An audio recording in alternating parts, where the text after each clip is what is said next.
Chicken pickle, chicken 1 kg, పసుపు 2 tea స్పూన్లు, ఉప్పు 1/2 కప్పు, కారం 1 కప్పు, అల్లం వెల్లుల్లి పేస్ట్ 100 గ్రాములు, నిమ్మకాయలు పెద్దవి 5, కరివేపాకు 2 లేక 3 రెమ్మలు, వెల్లుల్లిపాయలు 15 నుంచి 20, జీలకర్ర 1 టేబుల్ స్పూన్, ఆవాలు 1 టేబుల్ స్పూన్, మెంతులు 1 టేబుల్ స్పూన్, మిరియాలు 1 టేబుల్ స్పూన్, దాల్చిన చెక్క 1 ఇంచు ముక్క, లవంగాలు 6 లేక 8, యాలకులు 4, ధనియాలు 2.5 టేబుల్ స్పూన్స్. ముందుగా ఒక బౌల్లో క్లీన్ చేసుకున్న చికెన్ని తీసుకోవాలి. 1 టేబుల్ స్పూన్ ఉప్పు, పసుపు వేసుకొని బాగా కలుపుకొని పక్కన పెట్టుకోవాలి. స్టవ్ పైన కడాయి పెట్టి జీలకర్ర, ఆవాలు, మెంతులు, మిరియాలు, దాల్చిన చెక్క, లవంగాలు, యాలకులు, ధనియాలు వేసి సన్నని మంట మీద దోరగా వేయించుకోవాలి. వేయించినవన్నీ చల్లారాక మిక్సీ పట్టుకోవాలి. డీప్ ఫ్రై చేసుకోవడానికి ఒక కడాయి పెట్టి వేరుశనగ నూనె వేసుకోవాలి.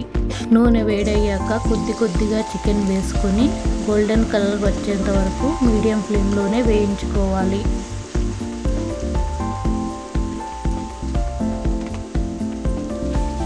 గోల్డెన్ కలర్ వచ్చాక చికెన్ తీసుకొని పక్కన పెట్టుకోవాలి.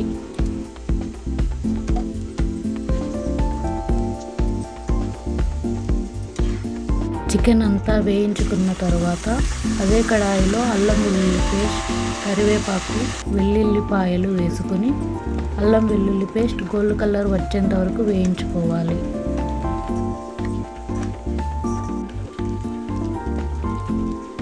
అల్లం వెల్లుల్లి పేస్ట్ గోల్డ్ కలర్ వచ్చాక చికెన్ వేసుకొని 2 నిమిషాలు వేయించుకోవాలి.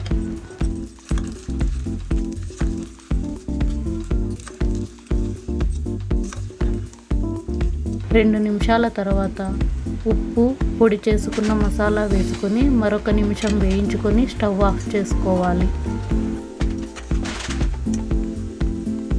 చికెన్ కొద్దిగా వేడి తగ్గిన తర్వాత కారం వేసుకుంటే ఊరగాయ కలర్ మారకుండా ఎర్రగా ఉంటుంది.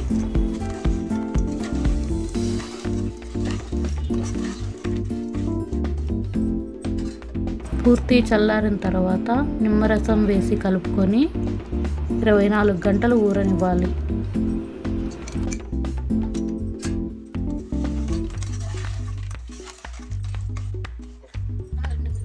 24 గంటల తర్వాత రుచికరమైన చికెన్ ఊరగాయ రెడీ.